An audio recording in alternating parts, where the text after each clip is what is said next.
महिलाओं की ऐसी कौन सी चीजें हैं जिनको देख तुरंत पुरुष आकर्षित होते हैं?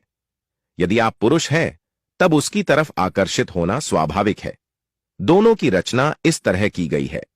दोनों में भगवान ने सब कुछ अलग बनाया है, जिसके कारण उसकी हर चीज आपको उसकी तरफ सोचने के लिए मजबूर करती है।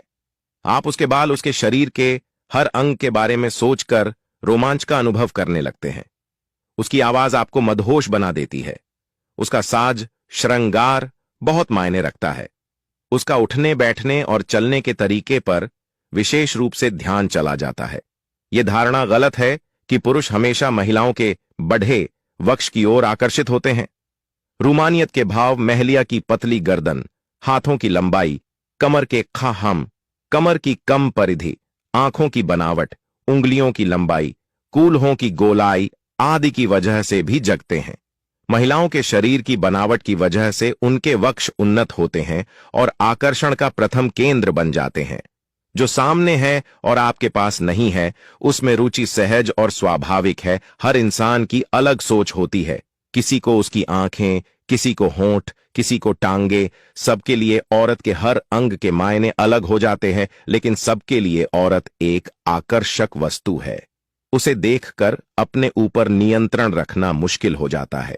कहीं मैंने सुना था, औरत एक खजाने के समान होती है, जिसे हर इंसान पाना चाहता है। उन्हें दूर रखने के सारे उपाय विफल हो जाते हैं।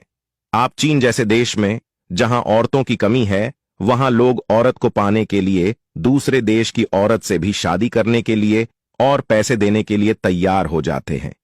यह ऐसा आकर्षण है जिसके कारण हर सीमा टूट जाती है। एक स्त्री का सबसे कुरूप रूप होता है जब निर्वस्त्र होती है, क्योंकि तब कोई रहस्य नहीं रह जाता।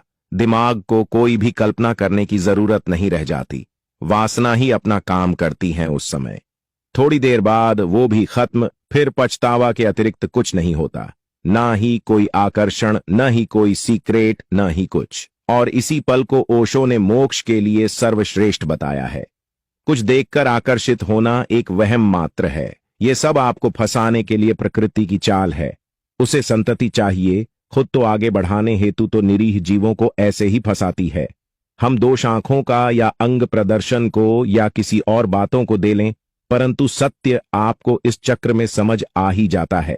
अब एक उदाहरण और लेते हैं। आप एक पुरुष है और कहीं अकेले जा रहे, एक स्त्री को पाते हैं कि आपका वो पीछा कर रही, उसके साथ और भी 2-3 स्त्रियां हैं। आपको पता है वो आपका क्यों पीछा कर रही? काम भाव से पीड़ित। आप एक पल के लिए भले ही इसे स्वअवसर समझो, लेकिन वास्तविक जीवन में आप सरकार भाग जाओगे। उस समय हर आकर्षण आपको भय का बोध ही कराएगा, क्योंकि ये आपके मस्तिष्क को खतरे का आभास देता है। जहां आपकी सत्ता नहीं, वहां डर है। शुरू से ही सभी मर्द स्त्री को देख करके आकर